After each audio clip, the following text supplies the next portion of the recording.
Hello. This is Mrs. H, and it's time for nostalgia. Do you know that you can be happy though famous? Oh, I know all my famous listeners will love this. I'm Mrs. H. Let's jump in to the movie and radio guide. We are in 1942. We're going to get a feel of what the Hollywood life was really like back then. Fame brings fortune to many married couples, but it can bring misery to many also. In fact, there is a widespread idea that all matrimonial unions of celebrities are destined to wind up in divorce courts. I know none of us have seen the recent televised things, right? Domestic troubles of luminaries do not get a lot of public attention, but there are also a lot of very successful marriages among the famous. Well, they do get a lot of attention, yeah. Most of the celebrities who have made a success of their marriage readily admit that it takes plenty of common sense, plenty of patience, plenty of intelligent cooperation, perhaps even more than it does for those less in the public eye. So we're going to get some marriage advice, everybody. So get your pen out, get your paper, and we're going to get some advice from the bigwigs here. For instance, let us pick at random a couple of married people whose professions bring them prominently before the public. Now, let's take Dorothy Kilgallen. Dorothy Kilgallen. Now, she passed away early. If you ever want to look up about her, she was so interesting, and I just loved her on the shows. Noted journalist and air columnist on the CBS Voice of Broadway program, and her husband, Richard Colmer, an actor who plays leads in Broadway productions and in radio dramatic shows. They've been married less than 2 years, but Dorothy Kilgallen's rules for a happy marriage show enough wisdom to presage a long, happy marriage for the Colmers. Even enough wisdom, in fact, to serve as a partial guide for others. Here is Dorothy's rules.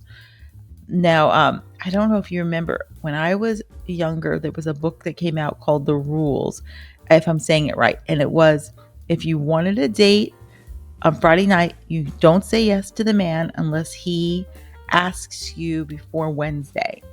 And I remember when I was with Mr. H, and I remember him asking me out, and it was like past Wednesday to go out. And I remember thinking, I know I should follow the rules, but I really want to see him. And we did live happily ever after. So take that for what you will. Okay, number 1. Let's see if you agree. Let me know. Let me know in the comments. Next to the fundamental love, honor, and obey, cooperation is most important in marriage. He wants to go to a hockey game. Go with him. Maybe you'd rather go to a movie, but so what? You can go to a movie the next night.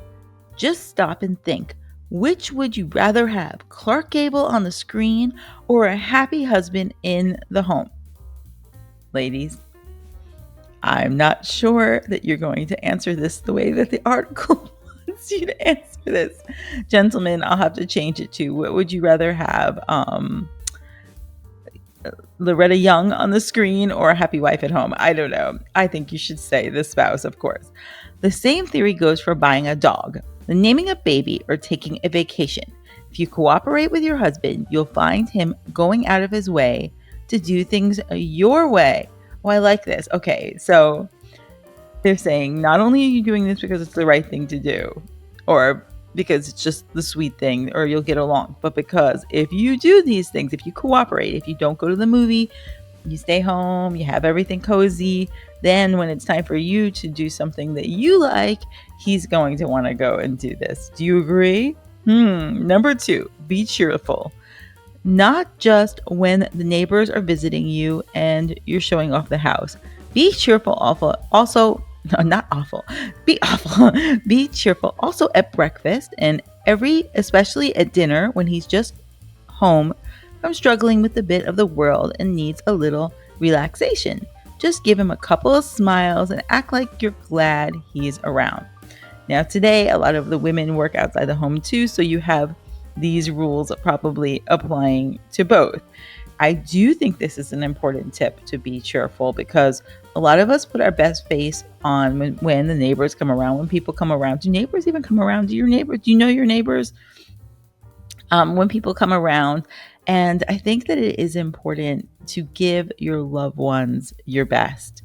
I do think it's important to greet people, always to greet people with a smile, not to ignore anybody, not to be like, oh, they're not going to want to do it. Go ahead and treat people with that extra love. I'm going to say number 2, I'm going to say yes. I'm going to say yes. Number 1, I'm still tempted to go see the movie with Clark Gable. So number 1 is on the fence. Or Loretta Young. I love them equally. So it's nothing like that. It's just I love movies. Number 3, let him know you appreciate him. Actors have to have a sense that they're pleasing their audience or they can't act. I imagine all men are the same way. Whatever your husband does for a living, let him know you think he does it better than anyone in the world. That is so good. That goes both ways, that you really, if you can show respect for the other person, it does go a long way. I think this is kind of helpful advice. Do you feel like this is too old fashioned? I think this could be applied to both spouses. What do you think? Let me know in the comments if you followed this advice and if you think it's good. All right, number 4. This is definitely focused on women, so you can give your thoughts on that. Be charming to your husband. Remember all the charm you used to turn on when he was just your beau and you didn't know it was going to be permanent. Well, now that you've got a date with him every night for the rest of your life, you might try to be as glamorous and as much fun as you were then. Okay, I half agree. Yes, you should be your charming self. However, my best date was when I would wear pigtails and I would eat spaghetti. And what am I saying? It was when I was myself. When I tried to dress up and be really fancy and try to do everything right, it just didn't work. But when I was myself, when I could be my down to earth self, that is when I had the most fun. And I really feel like I could get an idea if this was the right match, like it was with Mr. H. So I think that it's good to, you don't have to be glamorous, I don't feel. But I do feel like to give your best self is a really good suggestion. And I think this goes for both men and women. What do you think? Okay, we'll come back and we'll find out more of these rules on our next part of the series. Let me know your thoughts, and I'm so glad you joined me for this trip down the nostalgia road.